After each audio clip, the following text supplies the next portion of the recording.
looks like first of all, we're going to hear from Joe. He's coming out to the ring here with a microphone, of course, defending his championship successfully last night against Kevin Owens at the Chaos Theory pay-per-view, and also knows that AJ Styles is the new #1 contender. So at Chaos Theory, AJ Styles won the #1 contendership against Sami Zayn. And you know what? I agree with Sami Zayn. AJ's just got opportunity after opportunity after opportunity, and it's becoming very boring. And I just can't be bothered to defend my championship against him once more, unless he gives me something to make my end of the bargain a little bit more entertaining. So this is my challenge to you, AJ Styles. I will face you at Shabby Mania for the Adenaline Championship, but you, my friend, must put up your place on the Adenaline roster. That's right, you lose, you're gone.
Hey everyone, Shabby here and welcome back to our next episode of the SWE Universe Mode. We are back with our final countdown here for Adenaline.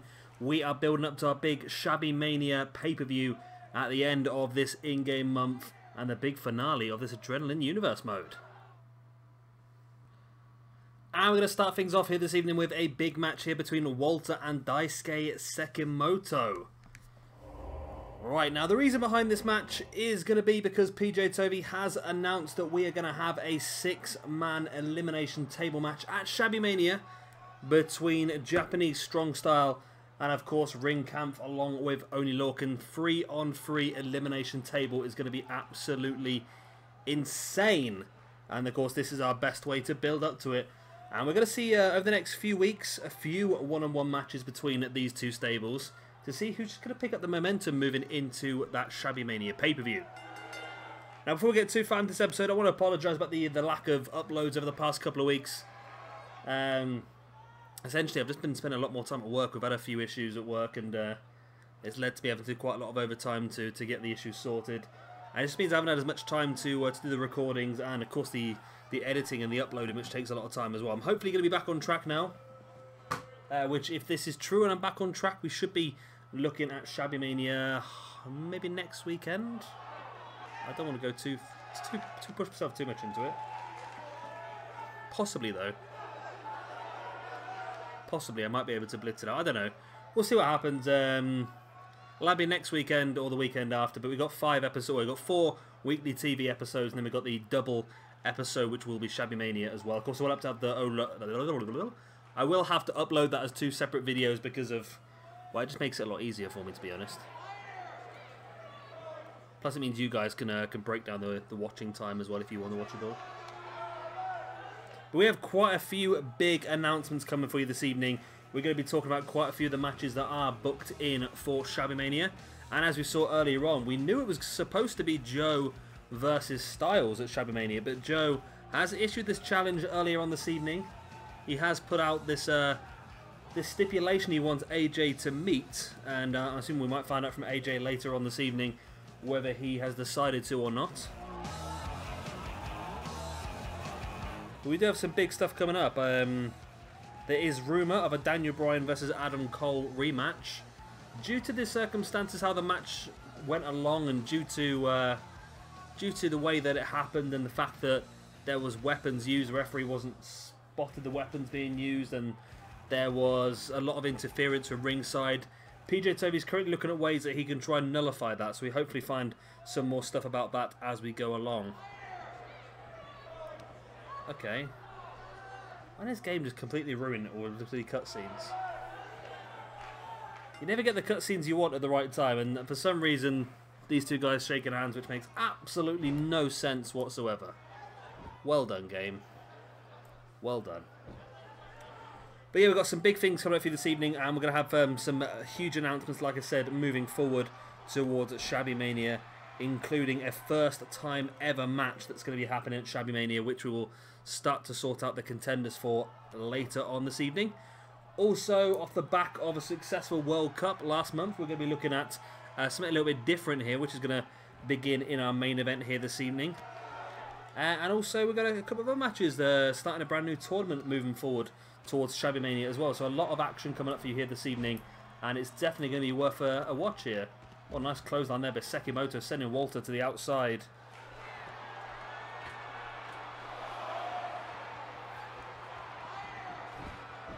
Walter slides back in, taking Sekimoto up into a gut-wrench suplex. And Sekimoto goes from being in control to struggling here. Walter taking him up, big jackknife powerbomb.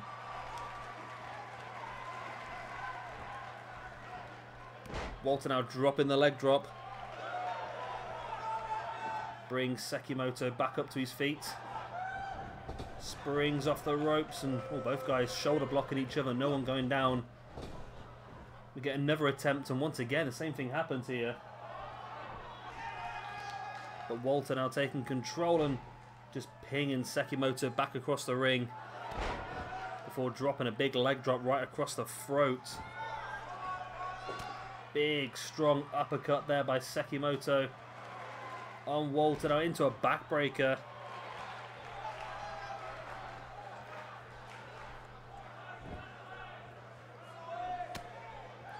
Nice right hand by Sekimoto now, taking Walter up, looking for that suplex, but Walter blocking it. Yes, of course, Shabby Mania is going to be a 10-match pay-per-view, but like I said, we'll split it across 2 separate videos, because the lengths of the matches are going to be a lot bigger, and of course the stipulations and so forth for certain matches will mean that the show is going to be a lot longer as well. So splitting into 2 separate videos just makes it better. It makes it better for me. Sekimoto now catching the leg of Walter. Now turns him over into that single leg Boston Crab. So interesting here, Walter's not going to want to tap and lose momentum, but at the same time he does not want to go into that big match at Shabby Mania carrying an injury either. Just slamming the back of the head of Sekimoto into the mat. Both guys back up now. Sekimoto hoisting Walter up on his shoulders. Oh, drops him across for the shock treatment backbreaker.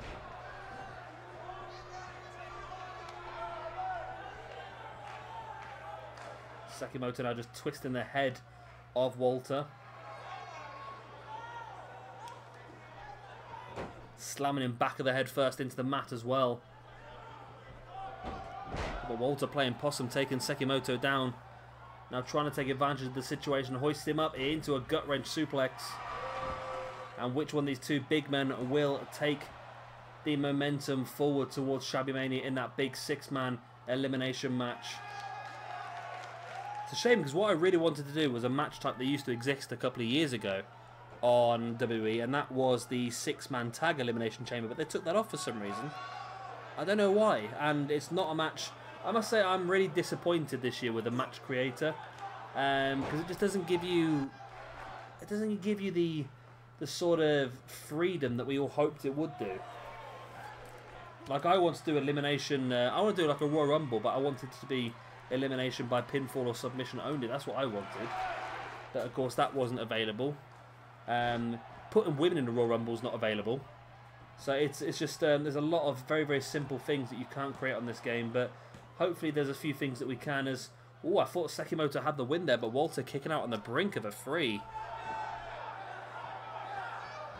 Sekimoto now bringing Walter back up to his feet. Springs him into the turnbuckle, but Walter fighting back with a stiff elbow.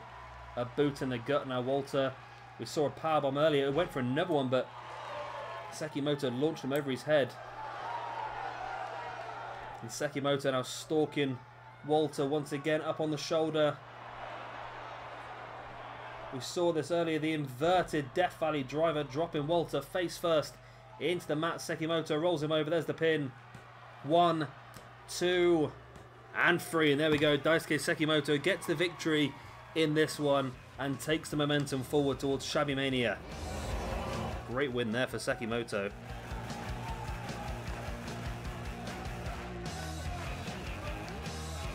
Really looking fantastic here.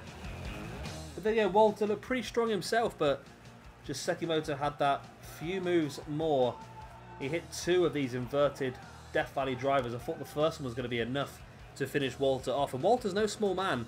For Sekimoto to get him up on his shoulders and treat him like that just shows the sheer strength this man has. And there was the pin. But that was not enough for the 3 count. That was just the 2. But Sekimoto had one more in the locker. Boom. Slammed Walter down face first with that second inverted Death Valley driver for the 3 count.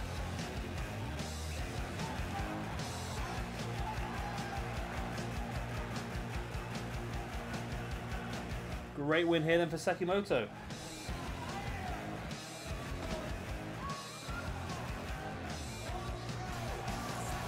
And here is our next match of the evening. It will be a bit of tag team action as best friends take on Bad Influence, Kaz and Daniels. Now this match is the first round, or the first match of the first round of our tag team tournament leading up towards our Shabby Mania pay-per-view. This tournament is going to be called the PJ Tovey Classic. You know, why not? There's being... Well, you got to show off every now and again, haven't you? Why not name a competition after yourself, eh? Then again, we've got Shabby Mania. I can't say much, can I suppose? The whole pay-per-view is named after the channel. There we go. Yeah, so this is the first match of the first round of the PJ Tovey Classic. We do have another tag team match for you coming up later on this evening in the same tournament, and that will be Cedric Alexander teaming up with ACH to take on Aerostar, teaming up with Dragon Lee. And here then come Kaz and Daniels. Been a bit of an interesting time in Adenaline for them. They've not really taken the opportunities they've had so far, but this could be their big chance.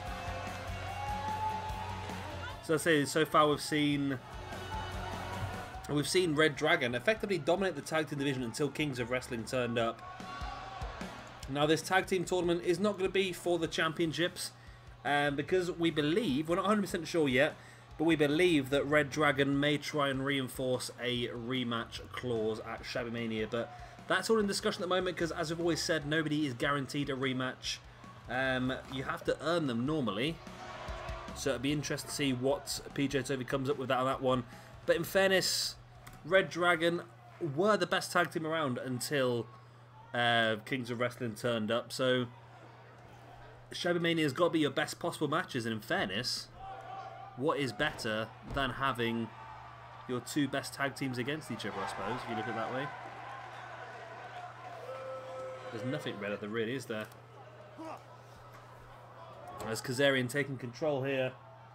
So this is quite funny, actually, looking at my... It shouldn't be funny, but literally I'm watching people out my window, and it's obviously it's snowing. And the way these people are driving is absolutely comical. I live on quite a steep hill, and people are not getting up this hill very easily today at all, I'll tell you. They are really, really struggling. But, you know, bit of fun. Obviously not for them, but for me. I'm staying nice and warm, I'm not going outside. They'll pay me to go outside in this wiggly weather. But there we go. So Kazarian still in control here of Trent after the tag was made by best friends.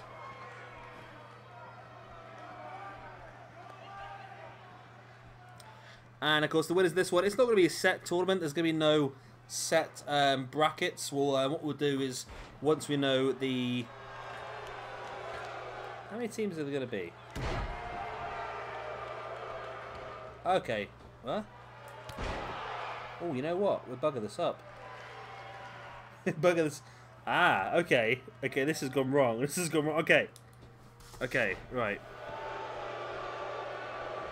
Okay, so I've just noticed that I've not done this correctly. Well done. Well done. I've done this terribly. Right, PJ Tovey Classic. I've missed out the quarterfinals. I've gone straight into the semis. So yeah, we'll have the quarterfinals will end up on... Yeah, the quarterfinals will end up on not next episode, but the episode after. Next episode we've got another 2 first round matches for you. Then we'll have the 2 quarterfinals, and then we will have the semi-finals on the show leading up. The semi-finals? No, it's not, is it? Oh, no, I did have it. Oh, my mind's broken. My mind is broken. So there's going to be 2 teams tonight, and there's going to be 2 teams from next week. So, yeah, basically we need 2 lots. That's fine.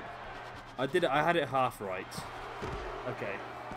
So my mind is completely broken. Right, so we've got 2 first round matches tonight, 2 first round matches tomorrow. Then the next episode after that we'll have one of the quarterfinals. The episode after that we'll have the other quarterfinal. Or the semi-final. I'm lost. And then at the pay-per-view we'll finish it off and have... Let's just... You probably understand this better than I do at this point in time. Right, 2 matches today. 2 matches next episode in the first round. Which gives us 4 teams through to the semi-finals.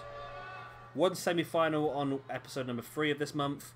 And 1 semi-final on episode number 4 of the month. And then the pay-per-view on episode... there we go, there we go. The finals at the pay-per-view. God, I'm a mess, aren't I? I haven't had a drink yet. I've got some beers in the fridge. Getting nice and cold. And I think I need one just to get me head on straight at this point in time. As Daniels here is lining up.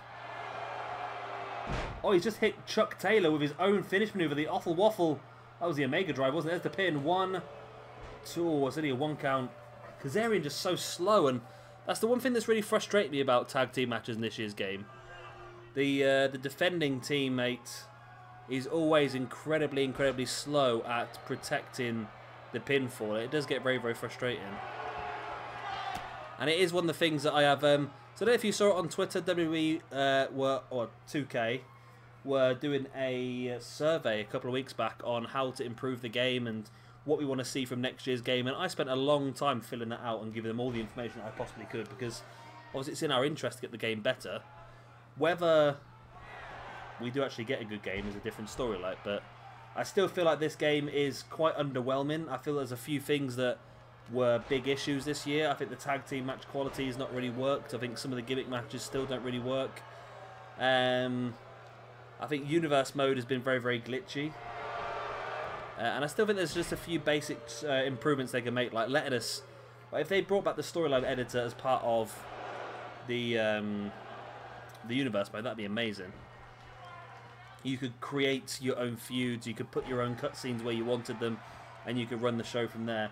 I think that'd be fantastic, but it's all down to what they want to give us, I suppose, at this point in time. But I also mentioned stuff like tag teams working together in Battle Royals and Royal Rumbles. The match editor being opened up for more freedom of match creation. As I mentioned in the previous match, it's got some good stuff on there. We can create some decent matches, but there's still some very basic things I would like to do that we can't do. And then some of the basic things, especially with Women's Revolution, not being able to put women in a Royal Rumble, or not being able to put women inside a chamber, or lots of simple things. I think you can do chamber, actually. You can't do Royal Rumble, though. There's just some really basic things you can't do, and it just makes no sense to me. And I'd like to get the intergender matches back, and because of the mixed match challenge, I would... that's what I'm hoping for, right, in this year's game. Considering we've had this year in NXT, we've had a War Games match, which was pretty cool, let's face it. I wonder where that match will be ported onto the new game.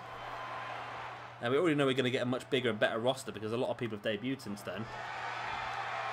And WWE have got rid of a lot of the dead wood, so we're going to get rid of a lot of the people we never really use, and we're going to replace them with some really cool wrestlers. Standing Spanish fly there by Kazarian. There's the pin on Trent. Daniels does come across and catches Chuck Taylor, and Bad Influence are through to the next round of the PJ Tovey Classic, and Best Friends have been eliminated. And that could be the last time we see Best Friends in this Universe Mode now then, in fairness. If they're not part of the tournament, then yeah, that could be the last we see of them, to be honest. which is a shame, but I'm sure we will see them on other universe modes. Don't get too disappointed, because I don't know how you guys feel about this, but because the fact the universe modes are now going to run separate rather than running all at the same time, I feel like we're going to be a little bit more open with the rosters. And if some people work on separate rosters, they will be used on 2 different brands at the same time. Well, not at the same time, they're different times, aren't they? But I just feel like we want to make sure we do give you the best stuff, and I think holding back and like avoiding using certain people because they're on different brands when they would fit perfectly in a roster, I don't think makes much sense. So yeah, we are going to be a lot more lenient on that sort of stuff. But all the brands will still have their whole base sort of their base sort of feels, their base sort of themes. So for example, Adenaline here is very Ring of Honor / TNA based, and it really works really well. And here's our next match of the evening. It will be Roderick Strong taking on Desmond Xavier, but there's a lot more to this match than meets the eye. At Shabby Mania, PJ Tovey is going to do the first ever Cruiserweight Elimination Chamber match. I know, I'm hyped as well. Basically, Rey Mysterio Jr. will be defending his Cruiserweight Championship inside the chamber against, of course, 5 other Cruiserweights. Now, because this is such a big, momentous thing for SWE to have their first Cruiserweight Elimination Chamber, PJ Tovey wants to make sure that we have the best possible talent involved in that match. Therefore, over the next 4 weeks, next 4 episodes, should I say, we're going to have 5 qualifying matches showcasing some of the best Cruiserweight talent we have to offer here in SWE Adenaline. Starting things off, we've got a man who's quite new to the Cruiserweight division, in WWE, of course. And that is Roderick Strong. A really good addition to the Cruiserweight division, I think, in WWE. It really offers a different style as well, and I'm a big fan of Roderick Strong. It took me a while. He's always been someone who's a little bit, I don't know, he's been a little bit bland, but I've started to really appreciate a lot of the work he put in over the last few years before he moved to WWE, and even now, you start to see so much for him, and he's a top wrestler, in fairness. And I think the best thing that NXT ever did was they gave him these little vignettes, didn't they, about him and his family, and doing what he does for the love of what he does and the love of supporting his family and so forth. And that really, really helped him get over even more. And I think Roderick Strong is going to be a top name in WWE moving forward. I don't know whether the fact that he's moved to 205 Live, of course, Triple H now in charge of 205 Live, I wonder whether him moving to 205 Live was a sort of signal that the main roster probably wasn't going to be the place for him to go. Don't get me wrong, he's still, he's on 205 Live now, he'll be wrestling on Raw anyway, but if he got onto the main roster, he might have just got diluted and lost in Vince's big man hard-on obsessions. So him going to 205 Live might seem like a disappointing move for some people, but I think, in fairness, the Code of Honor being showed here between these two, I think in fairness it's actually a really good move for him. And he's got a great chance here to get himself in his first Cruiserweight Championship match in SWE as well. So like I said, PJ Tovey has sort of reached out to quite a few people who qualify for Cruiserweight status but have not really been involved in the Cruiserweight Championship in this universe mode, because either they're aiming for something a little bit higher up the card or what, but obviously in this big momentous occasion, he's managed to persuade quite a few big names to have themselves involved in this qualifying tournament, and Roderick Strong being the first of those big names. Of course, Desmond Xavier has had a couple of opportunities already at the Cruiserweight Championship and done okay. He's not managed to walk away with the belt yet though, but he has done very well. But this could be very, very tricky for him. Roderick Strong is a top-class athlete, as we were saying. And having Roderick Strong inside that cell, can you imagine that? Can you imagine?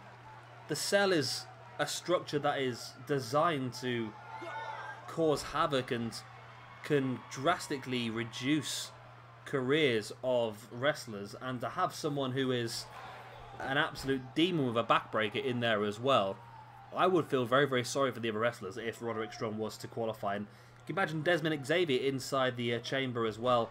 He is a great high flyer. Will be able to use the chamber to his advantage, really, and Of course, if you can climb up and get some height and you can do some incredible dives in that chamber, it's going to be a really cool match. I'm really looking forward to seeing it, actually, as Desmond and Xavier now locks in Roderick strong. There it is, the 619.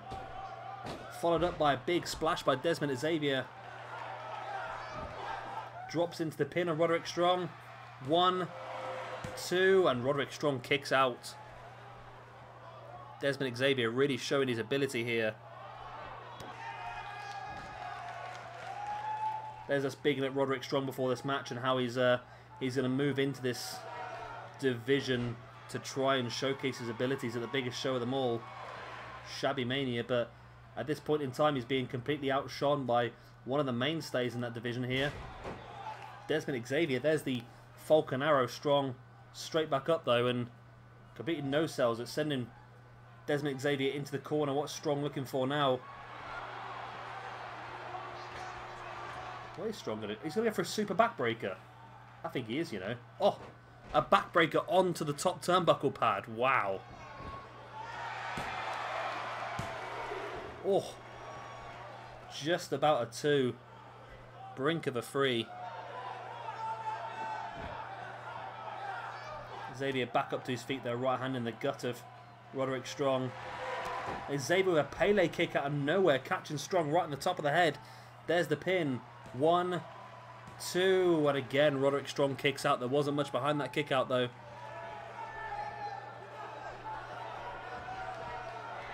Desmond and Xavier heading to the top. We know he likes to utilise that spiral tap as a finish. We've seen it a few times over the past couple of months. We went for the Red Arrow instead. Corkscrew shooting star press. And then a rolling thunder on Roderick Strong as well. And Desmond Xavier really showcasing some great ability. I must admit, I really expected Strong to walk in and dominate this, but he is really struggling here. And Desmond Xavier, he wants to be the man to go on and showcase the Cruiserweights to the world in the first ever SWE Cruiserweight Elimination Chamber Cruiserweight Championship match. Reverse Rana now by Desmond Xavier on Roderick Strong as well. Roddy's getting nothing in this match. Desmond now sending Roddy into the corner. Roderick Strong does now fight back at spiked DDT. Bringing Xavier back up to his feet. Taking him up. Oh, dropping him face first. And this is not what Desmond Xavier wants. He's dominated large portions of the match, but if he allows Roderick Strong to get into his stride, this could be little to nothing left in this match. Strong taking him up. Boom! Backbreaker. Suplex backbreaker. And the free count of Roderick Strong is going to Shabby Mania inside the first ever SWE Cruiserweight Championship Elimination Chamber match. But what a match that was. Wow. Great showcase ability there by Desmond Xavier. Really showing his ability, and Desmond could be someone who we see a lot more of in this universe mode. So there's not a lot left for him yet, to be honest, because not qualifying for this match. I don't know if we'll see him much else. There's a lot of matches already penned in for this month that need to be done to build up to Shabby Mania, so will we see Desmond again? Who knows? But if we don't see him as part of this universe mode, I'm sure we'll definitely see him again as part of one of the others. He fits a lot of styles very, very well, doesn't he? And here's our next match of the evening, and it is going to be another first round match in the PJ Tovey Tag Team Classic. It's going to be Cedric Alexander teaming up with ACH to take on the team of Aerostar and Dragon Lee. Well, Aerostar and Dragon Lee had a horrible time together, didn't they? As part of Team Mexico in the World Cup last month. However, who knows? They might pull things together here, but I think this new team here of Cedric Alexander and ACH could work together very well as well. Two guys that know each other very well from Ring of Honor. Two very good high flyers as well. Their styles mesh very, very well. Essentially, I wanted to do CNC Wrestle Factory, but we haven't got Caprice Coleman, so I put ACH now instead. I think it's been a pretty good tag team anyway, to be honest. Stone Cold ACH Does he do that? See, I don't get a chance to watch a lot of wrestling at the moment because obviously all my free time I spent recording these sort of videos. So, for you guys out there, I watch a lot of PWG. It's the one thing that I do watch a lot of. And ACH and PWG used to have a habit of sometimes going mad and just basically becoming Stone Cold Steve Austin. Does he do that outside of PWG, or is that just a PWG thing? I know PWG allows a lot more freedom with comedy aspects and that sort of stuff, but I don't know, I'm assuming he doesn't do that in Ring of Honor. Ring of Honor seems a bit more serious than PWG is. But I don't know, you'll have to let me know on that one if you know. Yeah, he becomes Stone Cold. I think does it all span from, I seem to remember watching a Christmas show, and it was when I saw it the first time a few years ago. It was over Christmas, and there was one guy in the crowd who was, if you know PWG well, you know that the room is always incredibly hot. No matter what time of the year it is, it's always blisteringly hot. And there was a guy in the front row who was wearing no shirt. He was just wearing a Stone Cold Steve Austin vest. And he got let in. It's a wrestling thing, I suppose. You can't not let him in, I suppose, can you? But yeah, partway through the match, I think it was a tag team match as well. Partway through the match, ACH managed to get the vest off him and started wearing the vest as part of the match.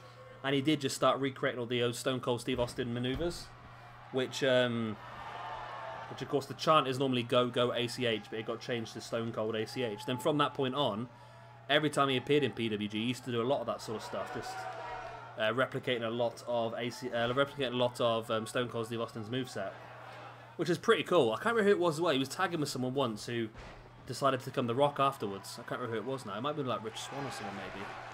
It was a few years ago when I saw this. But this should be an interesting match. As I say, Aerostar and Dragon Lee, two guys representing Team Mexico last month, had a pretty terrible time. Both got eliminated first. Well, every person in Team Mexico got eliminated first in their Fatal 4-Ways, didn't they? So it's not gone terrifically well for them so far. But this is their chance to show that they are not just one-trick ponies in the Cruiserweight division. They can do other stuff as well. Nice suplex there by Cedric, who keeps the grip and rolls the hip. Taking Aerostar up into a backdrop. And ACH and Cedric Alexander are in control of this match at this point in time. ACH now. Nice springboard dropkick, but completely overshoots it and misses Aerostar, which is incredibly embarrassing, let's face it. Aerostar now, though, taking ACH up. Oh, drops him across his knees. And there's the tag, and in comes the freshman Dragon Lee. Catching ACH, I say, right to the neck breaker. Oh, what a clothesline by ACH, taking Dragon Lee right to the outside. And now comes across and makes the tag into Cedric Alexander, who's having a good time on WWE. I'm surprised he's not been a Cruiserweight champion as yet. I'd probably say out of everyone on the Cruiserweight roster, he's probably the one who's, with the loss of Neville and the loss of Austin Aries, which are two massive losses for WWE from 205 Live, Cedric Alexander is probably the most, he's probably the biggest name. Of course, they're adding people now. They're adding Roderick Strong. There's heavy rumours that Rey Mysterio will be coming back to WWE at some point, but he's rumoured to be working alongside John Cena at WrestleMania, so whether that means that he will come back into a main event position, or whether that means it'll be a one-off match, or whether that means he'll might potentially drop into 205 Live as a big name to really help put some of the younger stars across is yet to be seen. But I think they could do with that star power, to be honest.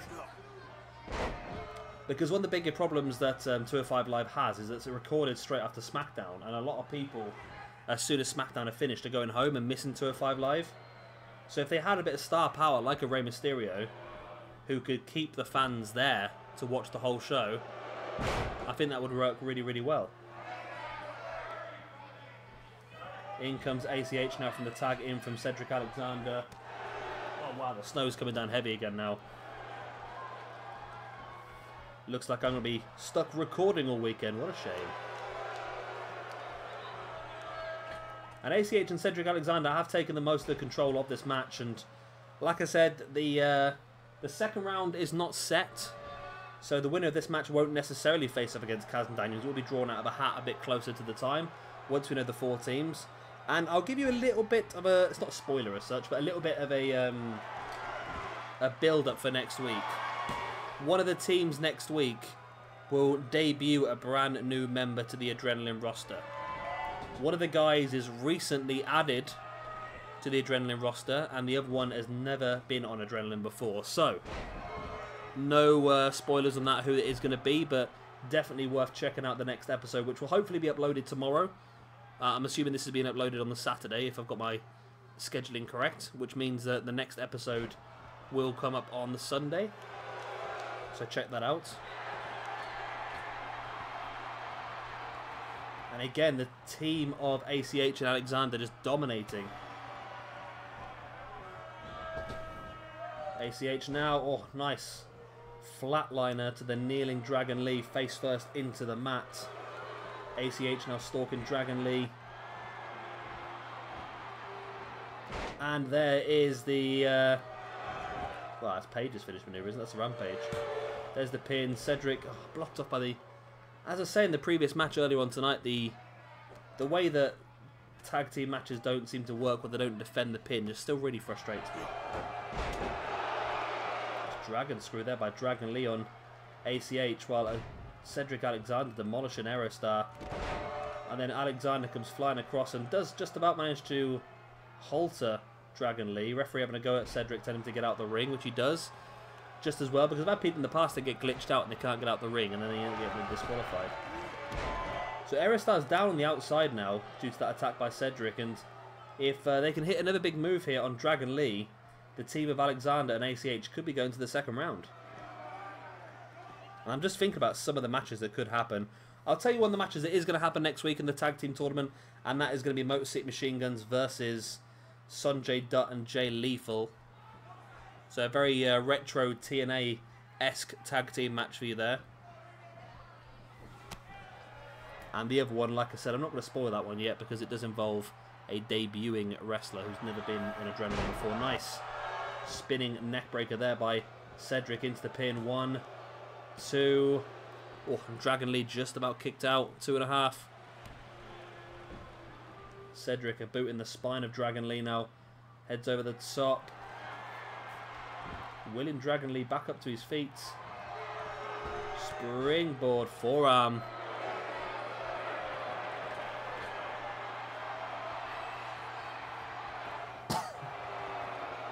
Cedric definitely pleased with the way things are going, as he should be, in fairness. They've pretty much dominated the majority of this match.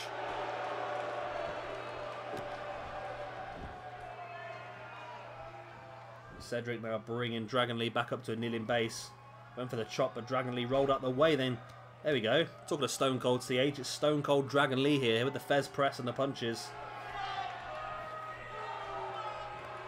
And makes the tag into Aerostar, which is probably the best move for him because Dragon Lee is struggling. He's taken quite a few big maneuvers. Aerostar is the fresh man on the team.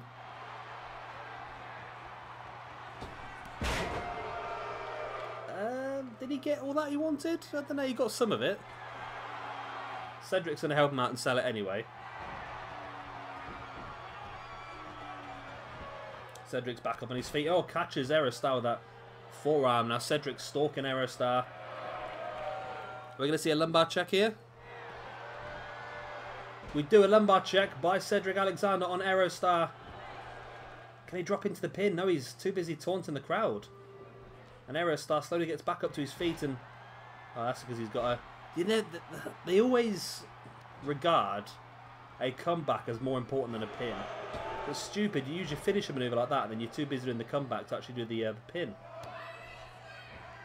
But the finish and the comeback will mean that Cedric will have a signature maneuver available, I think, to him. I believe that's the way the game mechanics work. Big right hand there by Cedric. And there's that spinning neckbreaker once again on Aerostar. Into the pin. 1, 2. Only a 2 count. However, I feel like it might just be a matter of time before Cedric Alexander and ACH get the pinfall victory. There's a clothesline there again by Cedric.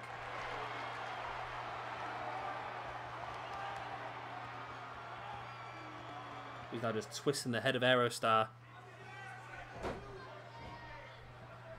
Cedric bringing Aerostar back up to his feet. All went for the scoop slam, but Aerostar avoids it into a reverse DDT. Aerostar now heading up to the top. But Cedric does well to crawl out of the way. And Aerostar has to think about it again. Because Aerostar, of course, being a great high flyer himself, you want to avoid the situations where he can utilize that. And he's going to do that once again as he heads up to the top. Corkscrew, shooting star press. There's the pin. Oh my god, they've done it.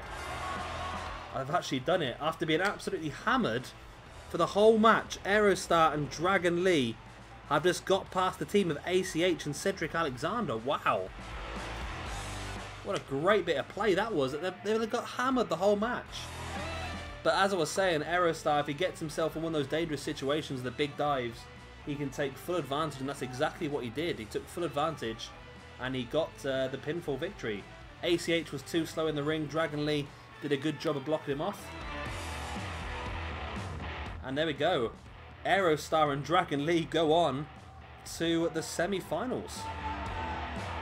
And Cedric Alexander and ACH are out of this competition. Will this be the last time we see them in this universe mode? Who knows? We'll have to wait and see as the time moves on over the next few weeks. Wow. I was not expecting that at all, I must admit. And here comes AJ Styles then, I can only imagine, to respond to the challenge made earlier on this evening by Samoa Joe for their championship match at Shabby Mania. So at Chaos Theory, you all saw I defeated Sami Zayn one-on-one to earn my opportunity at Shabby Mania against the Adenaline champion. And now all of a sudden Samoa Joe wants to come out of here and change the goalposts? Well, I'll tell you one thing, Joe. I don't care what you want me to put on the line. Because at the end of Shabby Mania, I'm walking out with the Adenaline championship. You want me to put my spot on Adenaline on the line? I don't care, I'll do it, because I know in the deepest part of my heart that I am going to take that championship belt away from you and leave you in a heap in the middle of the ring. And there we go then, ladies and gentlemen. It is official. AJ Styles puts up his spot on the Adenaline roster against Samoa Joe at Shabby Mania in only a couple of weeks' time. Huge main event.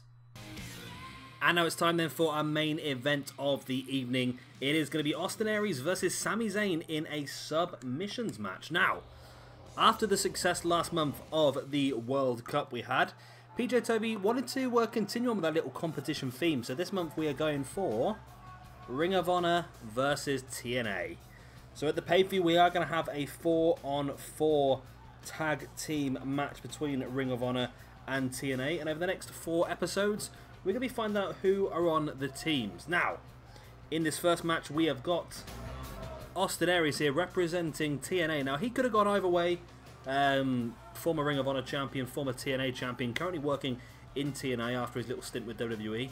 And a pretty damn good wrestler, in fairness. Somebody who could have quite easily been part of our Cruiserweight Elimination Chamber as well, but he fits so nicely in this little 4-on-4 championship, 4-on-4 bragging rights match, I suppose you look at it that way. And we are going to be, like I said, over the next 4 weeks announcing the 4 members of each team, and let's just say that some of them might be people you haven't seen in this roster for a while. Let's just say that, or at all, should we say. So keep an open mind on this one. But Aries versus Sami Zayn is the first one off the bat. Like I said, submissions match as well. Of course, both guys utilise the submissions, of course. Sami Zayn utilising the Koji clutch from the flatliner as a submission hold. And of course, Aries utilises the last chancery submission.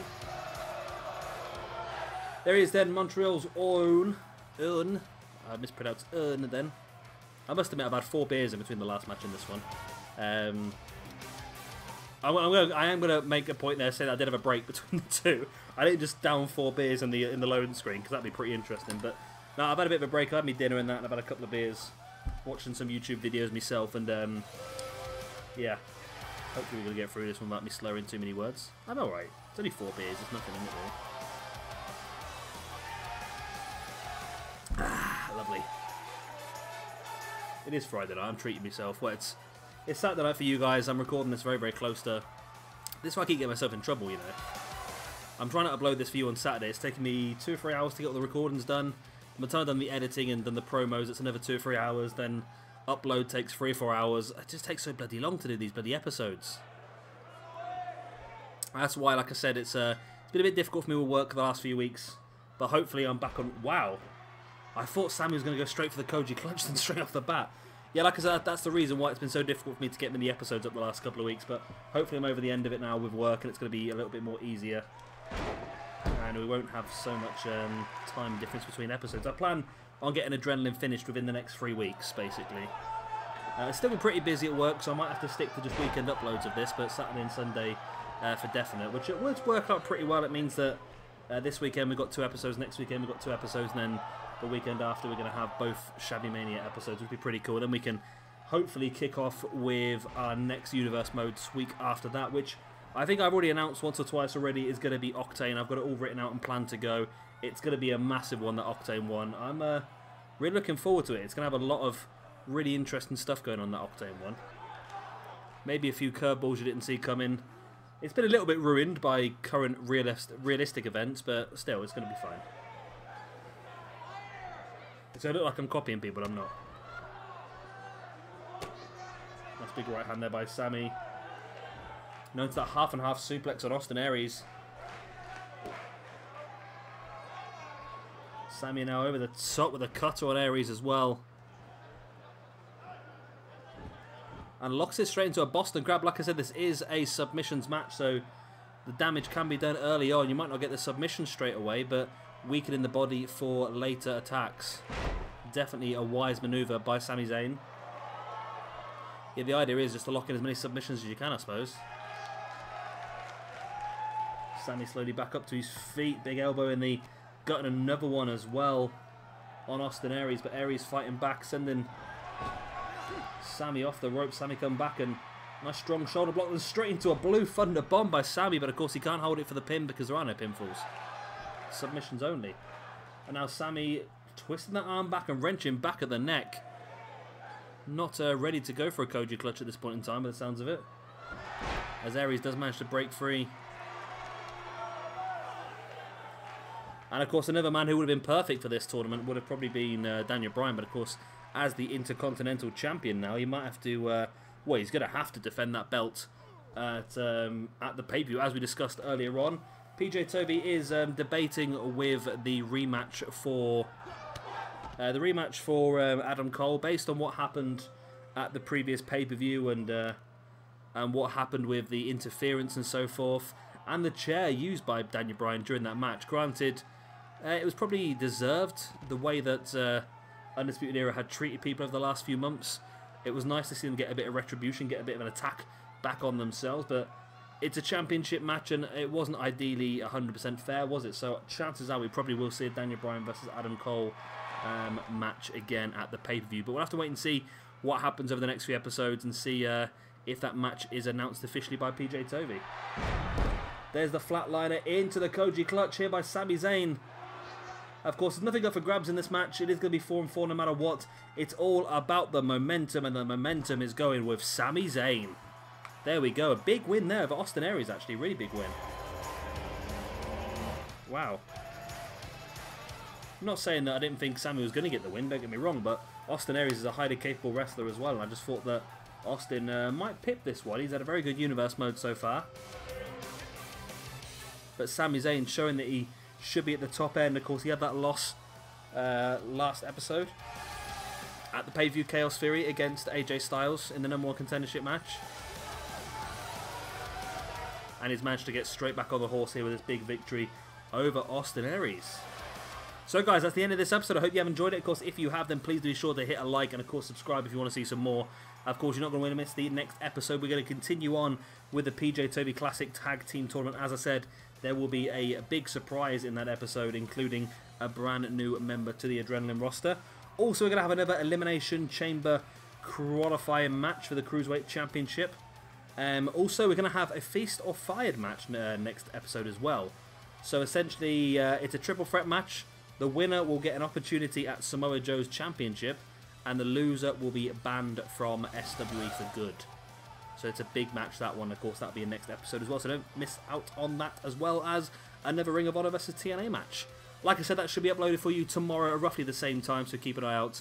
Of course, if you don't want to miss it, then you can hit that little bell icon underneath the video by the subscribe button, which will give you a notification on your device. Look how professional I'm getting on this now. I should drink more beers more often. There we go. Yeah, I've been Shabby Gamer. Thank you very much for watching, and if you are still watching, thank you even more, because I dare say a lot of people just switch off 10 minutes into these videos anyway, but there you go.